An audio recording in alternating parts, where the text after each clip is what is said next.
அடுத்ததா can we have Balaji sir? Yes, you're already here. Thank you so much. நம்ம எல்லாரோட ரொம்ப ஃபேவரட்டான ஒரு டிரெக்டர், உலகம் எங்கும் வெற்றி மழை பார்த்த ஒரு டிரெக்டர் பி வாசு அவர்களை மேடைக்கு அழைக்கலாம். சார் ரொம்ப நன்றி இன்னைக்கு வந்ததுக்கு. Thank you so much for joining us. பாவக்கி என்டர்டெயின்மெண்ட் and இடி மின்னல் காதலோட entire team wishes you and they're waiting to listen to what you have to say. ஒரு சில வார்த்தைகள் சார். Thank you.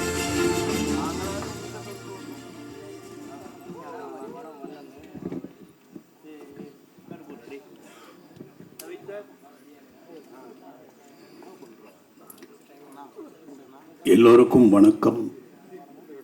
இவர்களே அவர்களே இப்படிப்பட்டவர்களே அப்படின்னு எதுவுமே இல்லாமல் இங்கே வந்து பேசின அத்தனை பேரும் ஹாஃப்வேல ஆரம்பிச்சிங்க.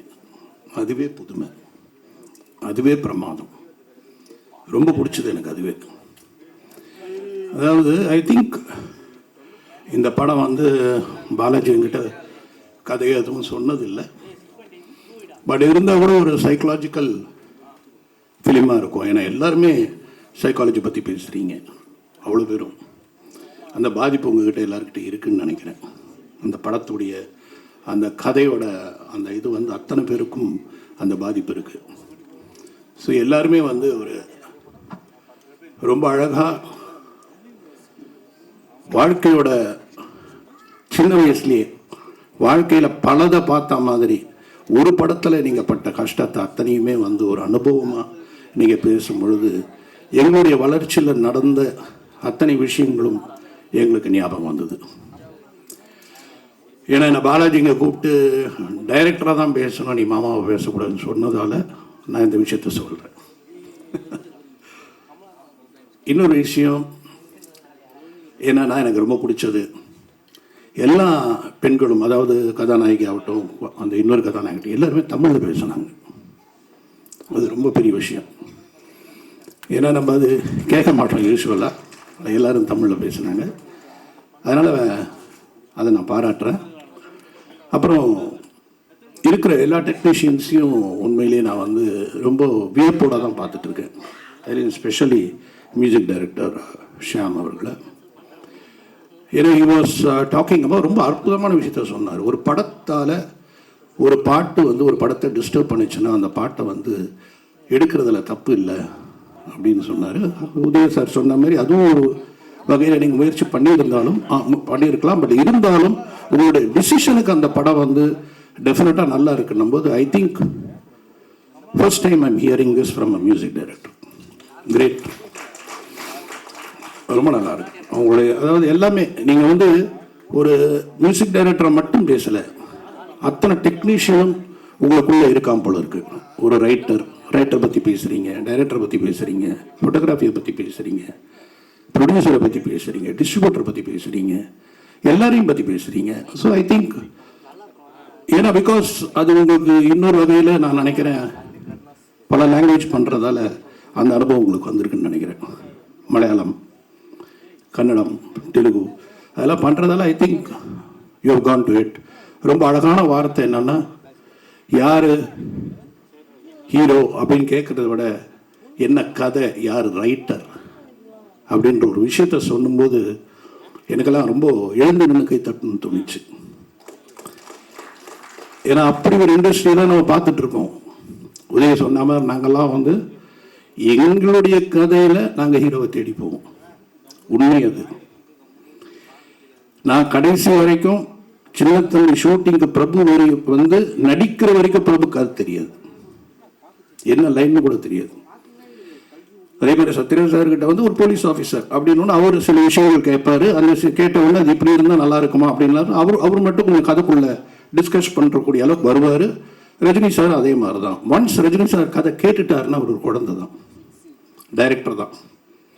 டைரக்டர் என்ன சொல்கிறாரோ அதை செய்வார். அப்படி ஒரு அற்புதமான நடிகர்களோட நாங்கள்லாம் வந்து பயணித்தது எங்களுக்கெல்லாம் ஒரு பெரிய பாக்கியம் நான் நினைக்கிறேன். அந்த மாதிரி ஆர்டிஸ்டோடலாம் நாங்கள் ட்ராவல் பண்ணது. ஏன்னா விஜயகாந்த் வந்து கிட்டத்தட்ட ஒரு பாதி டைரக்டர், அவர் ஒரு பெரிய டெக்னீஷியன்.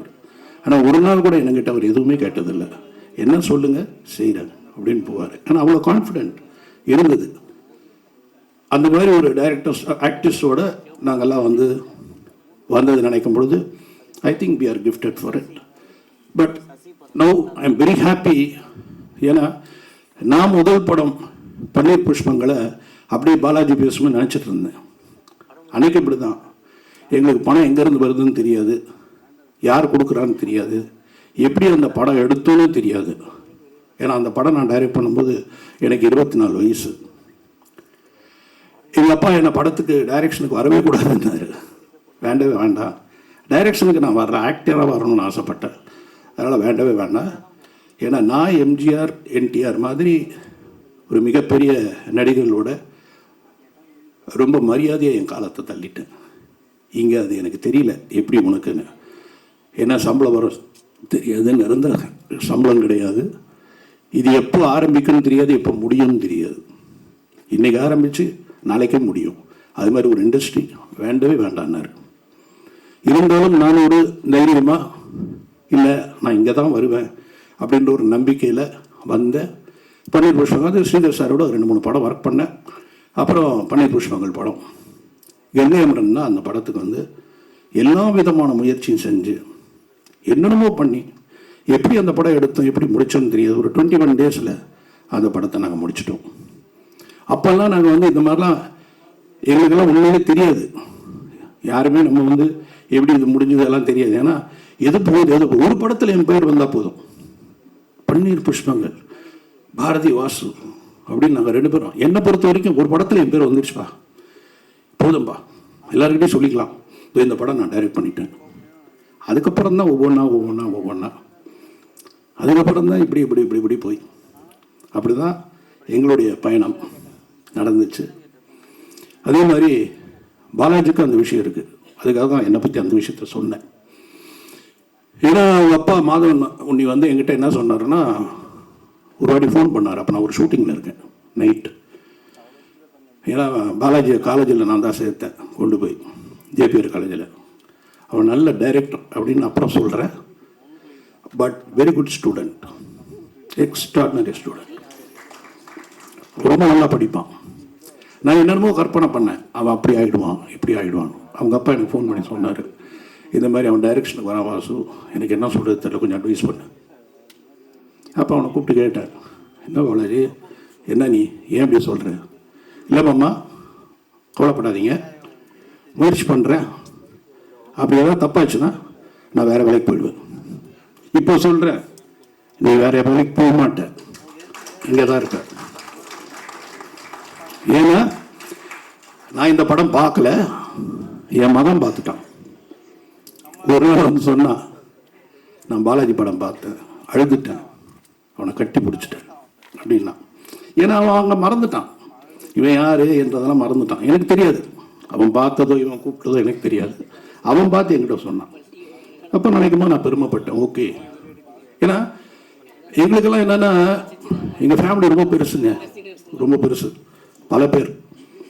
எங்கள் வீட்டில் ஒரு விழா நடந்துச்சுன்னா 100 பேர் இருப்பாங்க.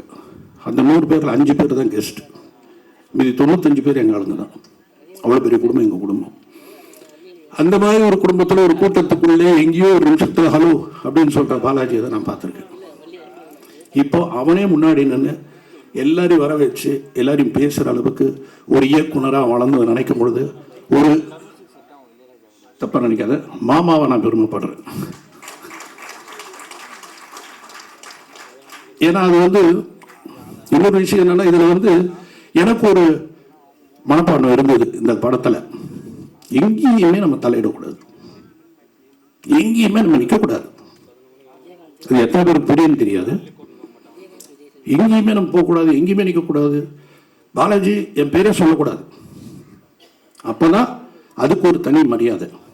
இங்கே வேறு வழிகளே இப்போ சொல்லி தான் ஆகணும். இதுவரை அவன் சொன்னதில்லை எங்கேயுமே, இந்த படத்தை பொறுத்த வரைக்கும் எங்கேயுமே சொன்னதில்லை. வாசு இந்த படத்தில் என்ன பண்ணார்? ஒன்றுமே பண்ணலை. அதுதான் வேணும், அதுதான் அவனுடைய வெற்றி. ஸோ அதுக்காகவே நான் என்ன பண்ணுவேன், தூரத்தில் இருந்தே கேட்பேன் என்ன நடந்துச்சு. எங்கள் அண்ணங்கிட்ட பேசிட்டு போவேன், நான் கேட்க மாட்டேன். ஏன்னா எனக்கு அதை ஃபாலோ பண்ணிகிட்டே இருப்பேன். என்ன பண்ணுறேன் தெரியும் எனக்கு. ஆனால் இதானு அவன் கடைசியில் ஒரு நாள் தான் சொன்னான், எப்படி இதெல்லாம் எடுத்தாங்க, எப்படி எல்லாம் பண்ணோம், எப்படி இது நடந்துச்சு அப்படின்னு சொன்னான். சொல்லும்பொழுது நான் ரொம்ப ஆச்சரியப்பட்டேன். ஏன்னா ஒருவேளை இப்போ என்னை பொறுத்த வரைக்கும் என் தங்கச்சி அப்படிதான். அவன் எங்கேயுமே வாசுவோட தங்கச்சின்னு சொன்னதே கிடையாது. ஒரு இடத்துல கூட சொன்னது கிடையாது. ஒரு நாள் ஹாஸ்பிட்டலில் அட்மிட் ஆகிருந்தா, அந்த ஹாஸ்பிட்டலுக்கு நான் போகிறேன். அப்போ அவள் சொல்கிறா, இப்போ என்ன தப்பாக சொல்லாத, ஏன்னா நான் யாருக்கிட்டையுமே சொல்லலை உன்னை நான் என் அண்ணன்னு. ஆனால் நீ ஒரு மேக்சினில் நம்ம ஃபேமிலியை பற்றி எழுதிட்ட. அவள் நீ வாப்பா தான் கூப்பிடுவா என்ன. நம்ம ஃபேமிலியை பற்றி எழுதிட்ட, அந்த ஃபேமிலியில் என்னை பற்றி சொல்லிட்ட. இனிமேல் யாராவது என்னை சான்ஸ் கேட்குறாங்கன்னா நான் வீட்டுக்கு கேட்பேன், நீ கொடுத்து தான் ஆகணும். என் பேரை சொல்லாமலே இருந்தவ தான் என் தங்கச்சி. அது மாதிரி தான் அவளுடைய மகனும் என் பேரே சொல்லலை எதையுமே. அதனால நீங்கள் பார்க்கும்போது பார்த்தீங்கன்னா நீங்களாம் யோசிச்சிருப்பீங்க, என்னடா குடும்பம்ன்ற மாமாவை காணுமேன்னு. அது என் தங்கச்சி, அவள் இப்போ இல்லை. அதுக்கு மேலே நான் எதுவும் சொல்ல விரும்பலை. ஸோ அந்த மாதிரி ஒரு நிலை எங்கள் குடும்பத்தில் இருக்குது. ஸோ இங்கே நான் பார்க்கும்பொழுது ஒவ்வொன்றும் ரொம்ப ரசிச்சுக்கிட்டு இருந்தேன். உதயகுமார் சொன்ன மாதிரி ஒரு 2.5 மணி நேரம் இந்த ஃபங்க்ஷன் நடந்திருந்தாலும் போனதே தெரியல. அப்படின்றது காரணம் இங்கே இருக்கிறவங்க பேசினது தான். அதே மாதிரி ஜெகன் இங்கே மேலே ஏறும்போது நான் தெரிஞ்சிச்சு அவர் ரஜினி சாரோட ரசிகர்.